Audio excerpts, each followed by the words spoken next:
சட்டமன்றத்தினுடைய பொதுத் தேர்தலில் கோவை தெற்கு தொகுதியினுடைய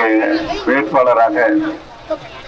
திராவிட முன்னேற்ற கழகத்தினுடைய தலைவர், தமிழ்நாட்டினுடைய முதலமைச்சர் மாண்புமிகு தளபதியுடைய நல்ல ஆசியோடும்,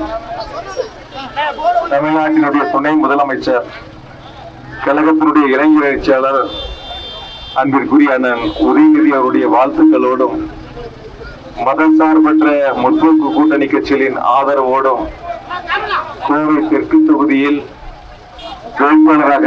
போட்டியிடுகின்ற எனக்கு உதயசூரியன் சின்னத்தில் வாக்களித்து ஒரு மகத்தான வெற்றியை உருவாக்கி தாருங்கள் என்ற வேண்டுகோளை உங்கள் அனைவரது பாதங்களிலும் வைத்து, கோவை தெற்கு தொகுதிகளை பொறுத்தவரை அடிப்படை வசதிகளை நிறைவேற்ற வேண்டிய கடமை நம்ம இடத்துல இருக்கின்றன. வளர்ச்சி பெற்ற பகுதிகளில், குறிப்பாக வணிக நிறுவனங்கள் நிறைந்த பகுதிகளில் ஒரு மிக பிரம்மாண்டமான பல்லடுக்கு கொண்ட பார்க்கிங் வசதிகளை உருவாக்குதல் உள்ளிட்ட பல்வேறு பணிகளை நாம் 5 ஆண்டு காலத்திற்கு முழுமையாக நிறைவேற்றி கோவையில் உள்ள 10 சட்டமன்ற தொகுதிகளில் கோவை தெற்கு தொகுதி வளர்ச்சி பெற்ற தொகுதி என்ற நிலையை உருவாக்கிட சிறப்பாக பாடுபடுவேன் என்ற உறுதியை உங்களுக்கு அன்போடு தெரிவித்துக் கொண்டு, 2021ஆம் ஆண்டு ஆட்சி பொறுப்பேற்ற மாண்பு முதலமைச்சர் அவர்கள் கலைஞர் மகளிர் உரிமை திட்டம், விடியல் பயணம், நான் முதல்வன், தமிழ் முதல்வன், புதுமை பெண், இல்லம் தேடி கல்வி, மக்களை தேடி மருத்துவம், 2 லட்சம் விவசாயிகளுக்கு இலவச மின் இணைப்பு, தோழி தங்கும் விடுதி, இப்படி பல்வேறு வரலாற்று சிறப்புமிக்க திட்டங்களை வழங்கியிருக்கின்றார்கள். நம்முடைய கோவை மாவட்டத்திற்கு, குறிப்பாக கோவை தெற்கு தொகுதியில் செம்மொழி பூங்கா அமைத்து தந்து திறந்து வைத்தவர் நம்முடைய முதலமைச்சர் மாண்புமிகு தளபதி அவர்கள். அவிநாசி சாலையில் GT நாயுடு பெயரில் உயர்மட்ட மேம்பால பணிகள், சர்வதேச தரப்பிலான ஹாக்கி மைதானம் அமைத்தல்,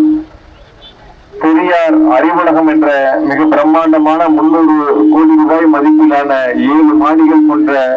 மிக பிரம்மாண்டமான நூலகம் ஒன்றை முதலமைச்சர் அவர்கள் அமைத்துக் கொடுத்திருக்கிறார்கள். விமான நிலையத்தினுடைய விரிவாக்கம் தொடங்கி குடிநீர் திட்ட பணிகள், சாலை வசதிகள், சாக்கடை வசதிகள், தெருவிளக்குகள் என இந்த 5 ஆண்டுகளில் கோவை மாநகராட்சியில் 8200 கோடி ரூபாய் மதிப்பிலான வளர்ச்சி திட்டங்களை தந்தவர். அந்த வாழ்வாதாரத்தை மேம்படுத்தக்கூடிய ஒரு அறிவிப்பாக முதலமைச்சர்கள் இந்த அறிவிப்பை செய்திருக்கிறார்கள். இப்படி தொடர்ச்சியாக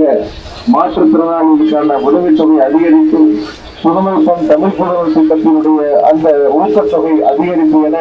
பல்வேறு வாக்குறுதிகளை தந்திருக்கின்ற முதலமைச்சருடைய ஆட்சியினுடைய சாதனைகளை நாம் தொடர்ந்து பெற்றிட, கோவையில் இருக்கக்கூடிய 10 தொகுதிகளும் திமுக தலைமையிலான மதசார்பற்ற முற்போக்கு கூட்டணி வெற்றி பெற்றது என்ற சரித்திர சாதனையை உருவாக்கி தாருங்கள். அதில் கோவை தொகுதி அதிக வாக்கள் வித்தியாசத்தில் வெற்றி பெற்றது என்ற சொல்லி இங்கு வந்திருக்கக்கூடிய தாய்மார்களுக்கு அன்போடு கேட்டுக் கொள்வது, உங்கள் இல்லத்தில் இருக்கக்கூடிய சகோதரனாக, உங்கள் இல்லத்தில் இருக்கக்கூடிய சகோதரனாக உங்களுடைய தேவைகளை நிறைவேற்றுவேன் என்ற உறுதியை உங்களுக்கு அன்போடு தெரிவித்துக் கொண்டு, திருச்சி பார்க்க வேணாங்க, உங்க பையன், உங்க தம்பி, உங்க சகோதரன் எப்ப வேணாலும் நீங்க பார்க்கலாம், நீங்க சொல்லிட்டாலும் நான் வருவேன், வந்து தேவையான பணிகளை செய்வேன் என்ற உறுதியை உங்களுக்கு அன்போடு கொண்டு